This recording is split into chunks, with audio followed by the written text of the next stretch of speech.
Good morning मेरे प्यारे विद्यार्थियों। आइए हम ग्रामर का एक टॉपिक लेते हैं, एक्टिव एंड पैसिव वॉइस। पहले हम जानते हैं एक्टिव और पैसिव है क्या। देखो, ग्रामर पोर्शन का एक मुख्य अंग है ये एक्टिव एंड पैसिव वॉइस। ये सेंटेंस हमारे टेंस के अकॉर्डिंग होते हैं।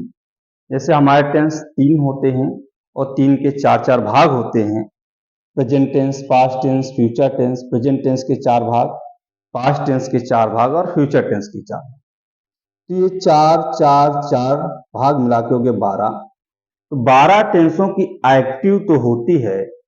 12 टेंसों की क्या होती है? एक्टिव। हर एक टेंस जो का अपना सेंटेंस होता है तो उसकी एक्टिव होती है। परंतु जब एक्टिव से पैसिव में परिवर्तित करते हैं तो केवल 8 टेंस में ही एक्टिव से पैसिव बनता है। 4 टेंस की पैसिव वॉइस नहीं बनती है। वो 4 टेंस कौन से जिनकी पैसिव वॉइस नहीं बनती, आइए हम जानते हैं।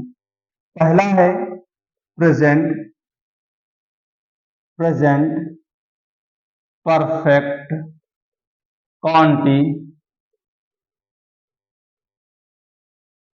Continuous tense. दूसरा है पास्ट परफेक्ट कॉन्टिन्यूअस टेंस।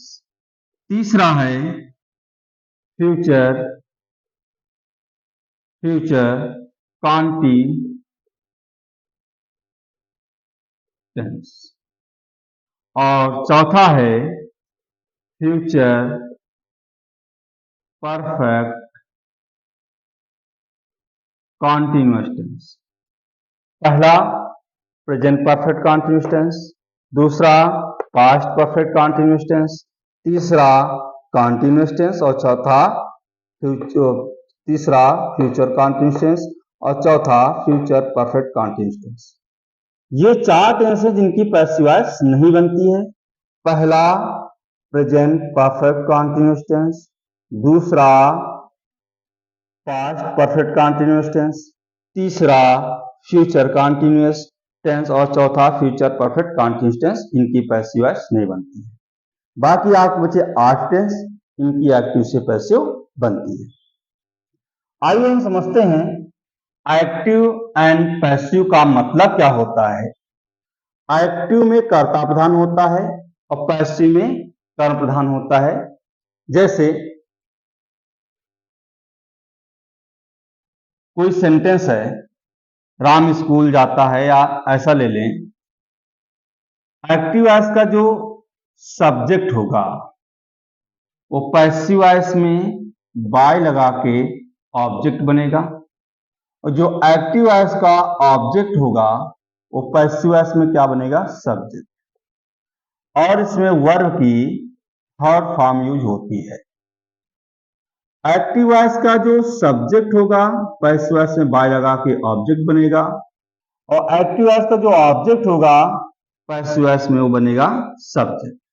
इसलिए कहते हैं एक्टिव वॉइस में कर्ता प्रधान होता है, सब्जेक्ट, और पैसिव में यही जो कर्म कर्ता बन जाता है ये कर्म प्रधान होता है।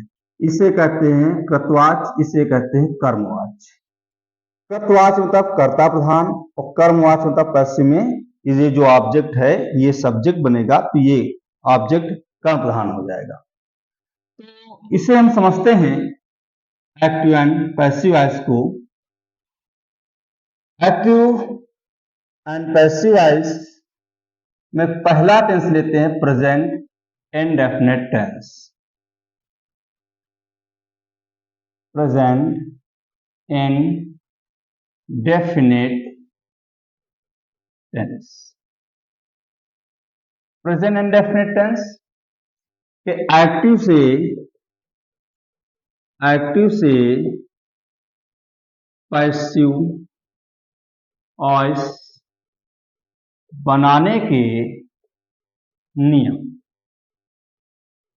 प्रेजेंट इंडेफिनिट टेंस में जो एक्टिव से पैसिव वॉइस बनाने के नियम, आइए समझते हैं। रूल फर्स्ट, सब्जेक्ट जो ही, सी, इट और name, he she it name. Singular noun के साथ हम यूज करते हैं इज का। ही सी इट सिंगुलर नाउन होते हैं। ये हम बहुत ही अच्छी तरह से प्रेजेंट टेंस जब बनाया था, प्रेजेंट टेंस में हमने सारी चीजें आपको बताई है। और प्लूरल नाउन आई के साथ हम एम का यूज करते हैं। और यू, वी, दे के साथ हम आर का यूज करते हैं। रूल समझ गए होंगे। एक्टिव से पैसिव वॉइस बनाने के हमने नियम बताए हैं। ही सी इट और कोई नाम हो उसके साथ हम इज का यूज करेंगे, आई के साथ हम एम का यूज करेंगे, और यू वी दे के साथ हम आर का यूज करेंगे। और इसमें पैसिव वॉइस में क्या होता है, वर्ब की थर्ड फॉर्म का प्रयोग करते हैं। किसका प्रयोग करते हैं, वर्ब की थर्ड फॉर्म। सारे टेंसों में वर्ब की थर्ड फॉर्म का यूज होगा। आइए हम जानते हैं एक सेंटेंस के द्वारा कि एक्टिव से पैसिव कैसे बने। जैसे लिखते हैं, वह खाना बनाती है। लास्ट में ती है आया तो हम जान गए प्रेजेंट इंडेफिनिट टेंस है। इसका जब हम ट्रांसलेट करेंगे, सब्जेक्ट है वह, और वह कौन सा वर्ब कर रही है, बनाने की, क्या, खाना। तो सब्जेक्ट वह हो गया, बनाना क्रिया हो गई, और कर्म हो गया खाना। इसका हम ट्रांसलेट करेंगे तो वह खाना बनाती है, स्त्रीलिंग में है, तो क्या नोट करेंगे, सी। अब प्रेजेंट इंडेफिनिट का नियम चलेगा। तो जब सब्जेक्ट एक वचन का होता है तो वर्ब में एस एस का प्रयोग होता है। तो सी बनाना क्या बोलते हैं, कुक, सी डबल ओ के कॉन्सोनेंट इसलिए एस लगा देंगे। She cooks the food, she cooks the food, वह खाना बनाती है। अब इसका पैसिव वॉइस जो बनेगा, हमने आपको बताया एक्टिव वॉइस में क्या होता है, जो एक्टिव वॉइस का सब्जेक्ट होता है पैसिव वॉइस में बाय लगा के ऑब्जेक्ट बनाया जाता है, और जो एक्टिव वॉइस का ऑब्जेक्ट होता है वो पैसिव वॉइस में सब्जेक्ट बनाया जाता है और वर्ब की थर्ड फॉर्म लगाई जाती है। तो ध्यान दीजिए, सब्जेक्ट है सी, वर्ब है कुक्स, और ऑब्जेक्ट है द फूड। तो द फूड ये ऑब्जेक्ट है, इसको जब पैसिव वॉइस बनाएंगे तो ये कर्ता का काम करेगा। यहां लिखेंगे द फूड, द फूड। अब द फूड के साथ क्या लगाएंगे, इच। अब इच के साथ ये, अब यहां पर इस सेंटेंस में पैसिव वॉइस में ये फूड कर्ता हो गया, ये सहायक क्रिया हो गई। अब वर्ब क्या आएगी, मेन क्रिया, वर्ब की थर्ड फॉर्म कुक, कुक का थर्ड फॉर्म होता है कुक्ड, सी डबल ओ के डी, कुक्ड बाई। अब सी का ऑब्जेक्ट क्या होता है, हर, बाई हर। आइए यहां समझते हैं सब्जेक्ट और ऑब्जेक्ट। देखो, ही का ऑब्जेक्ट क्या होगा, हिम, सी का object her, he she it, it का ऑब्जेक्ट इट ही होगा, आई का object me, we us, you का ऑब्जेक्ट यू ही होता है, और दे का ऑब्जेक्ट देम होगा, और हु का ऑब्जेक्ट हुम होगा। तो यहां नोट करते चलिए, सब्जेक्ट और ऑब्जेक्ट, ही का हिम, सी का हर, इट का इट, आई का मी, वी का अस, यू का यू ऑब्जेक्ट होगा, दे का देम, हु का हु। यहां देखिएगा, एक्टिव वॉइस के कर्म को पैसिव वॉइस में कर्ता बनाया गया, और ये सिंगुलर में आया। यह अगर मटेरियल नाउन है तो इसमें एक वचन ही आएगा, तो इज लगाया गया, वर्ब की थर्ड फॉर्म लगाई गई, और सब्जेक्ट को बाय लगा के ऑब्जेक्ट बना दिया। तो आशा करते सेंटेंस आपके समझ में आ गया होगा। नोट करते चलिए। जैसे दूसरा सेंटेंस लेते हैं,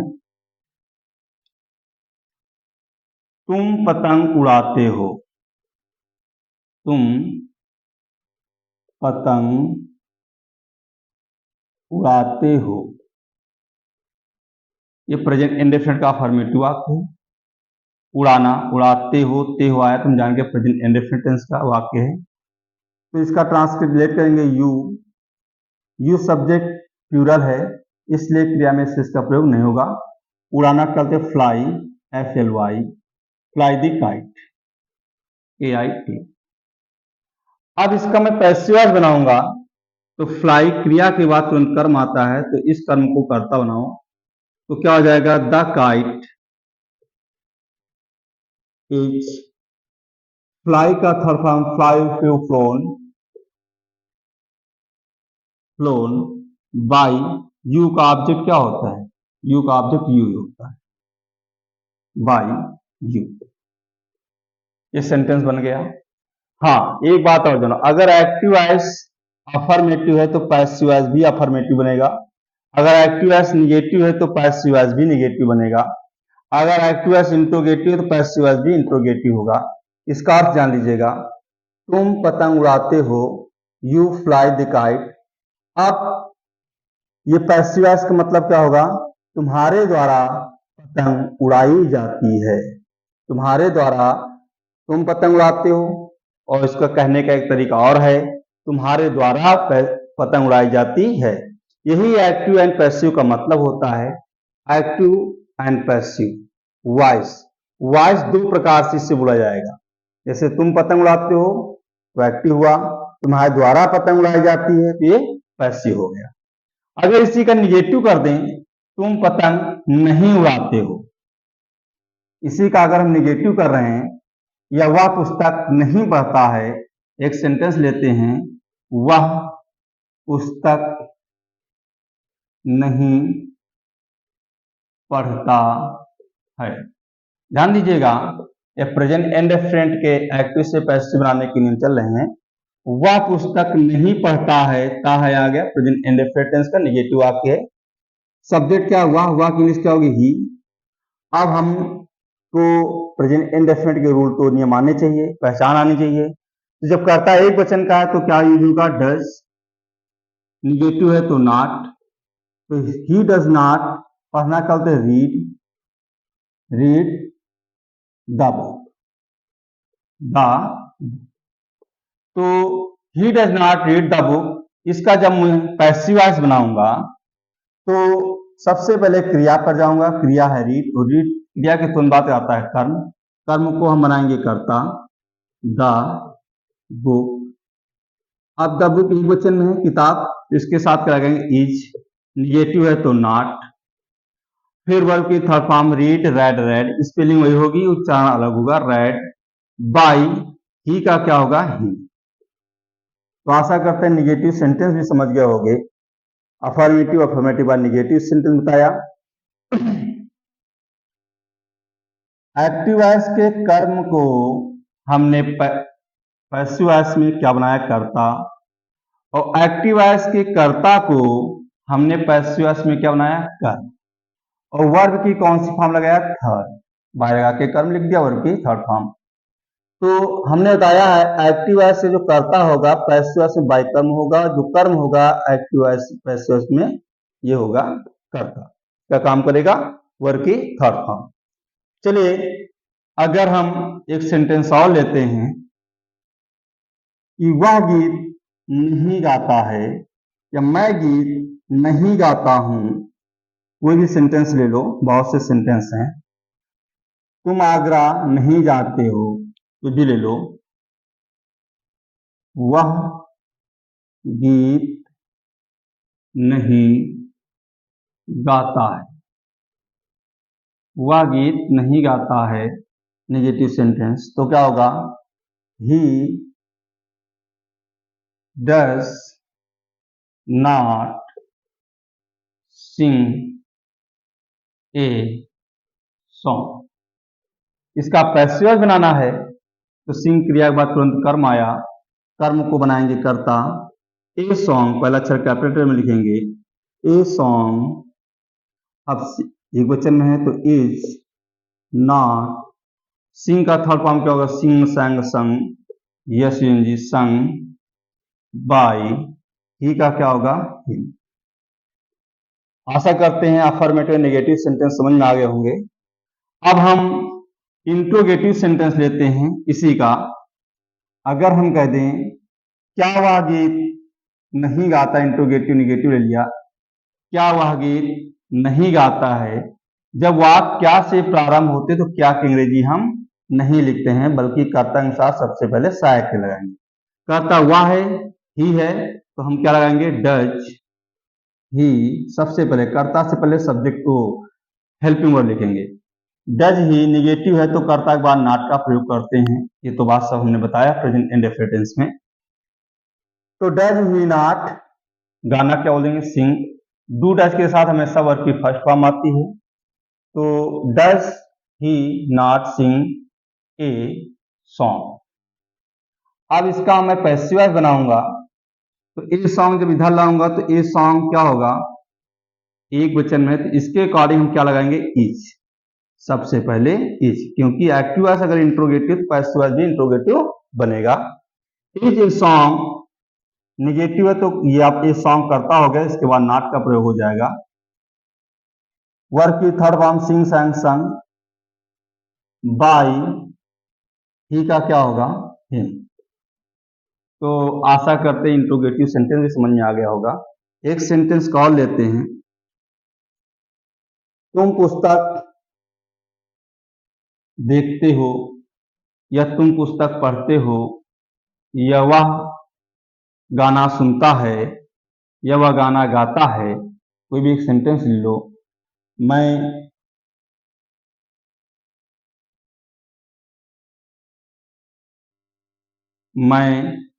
या इसी को ले लो, वह गीत क्यों नहीं गाता है, प्रश्नवाचक इंट्रोगेटिव, कर्ता के बाद क्या, कब कर्ता के बाद ले लो, वह गीत